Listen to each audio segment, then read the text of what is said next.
ओम शांति। आज 16 सितंबर 2025 है और आज बाबा ने हमें मुरली के अंदर वरदान दिया निरंतर योगी, सहज योगी बनने का। हमारा योग निरंतर कैसे हो और योग सहज कैसे हो, क्योंकि सहज चीज़ें निरंतर हो सकती है। इसके लिए बाबा हमें रोज़ पॉइंट्स दे रही है। तो आइए सुनते हैं योग को सहज बनाने के लिए आज के बाबा के अव्यक्त इशारे। तपस्वी मूर्त का अर्थ है तपस्या द्वारा शांति की शक्ति के किरणें चारों ओर फैलती हुई अनुभव में आए। यह तपस्वी स्वरूप औरों को देने का स्वरूप है। जैसे सूर्य विश्व को रोशनी की और अनेक विनाशी प्राप्तियों की अनुभूति कराता है, ऐसे महान तपस्वी आत्माएं ज्वाला रूप शक्तिशाली याद द्वारा प्राप्ति के किरणों की अनुभूति कराती है। तपस्या वास्तव में हमारी अंदरूनी पुरुषार्थ की बात है। हम क्या तपस्या कर रहे हैं ये लोगों को दिखाई नहीं देता, लेकिन आज बाबा ने तपस्या को दूसरों को देने का स्वरूप बताया है। वो कैसे?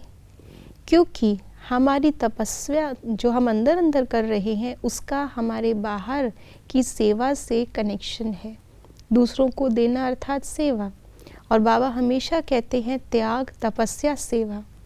जितना त्याग, उस त्याग को मेंटेन रखना, यह है तपस्या। और जितनी हम तपस्या करते हैं, तपते हैं, तपना किसको कहते हैं बाबा? निरंतर याद को। निरंतर उसी अवस्था में जो हमने एक बार संकल्प कर लिया उसी में रहना। मैं बाबा की हूँ तो कोई और मेरी बुद्धि में ना आए, ये तपस्या है।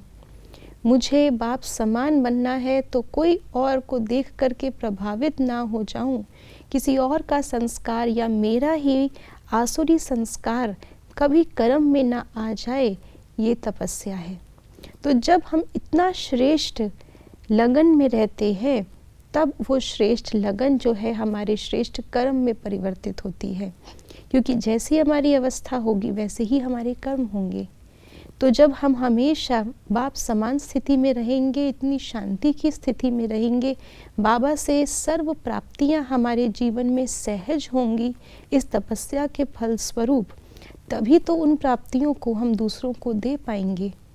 अगर तपस्या नहीं है, बाबा से कनेक्शन निरंतर नहीं है, तो हमारा योग अगर सहज और निरंतर नहीं तो हमारी प्राप्तियां भी निरंतर नहीं। तो जिस समय प्राप्ति हो रही है तब देंगे, जब नहीं हो रही है तब हम भी लेने की इच्छा रखेंगे। तो ये देने का स्वरूप नहीं बनेगा। देने का स्वरूप मतलब सदा दाता। और वो सदा दाता क्या देगा? हमारा तो कुछ है नहीं, वो वही देगा जो बाबा से प्राप्त किया है। इसीलिए बाबा ने कहा तपस्या स्वरूप ही अर्थात शांति के, शक्ति के किरणें चारों तरफ फैलाता हुआ अनुभव करे। तो भले ही तपस्या हमारा गुप्त पुरुषार्थ है, लेकिन ये पुरुषार्थ गुप्त रहता नहीं है, क्योंकि तपस्वी मूर्त आत्मा जो सेवा करती है वो प्रत्यक्ष होती है।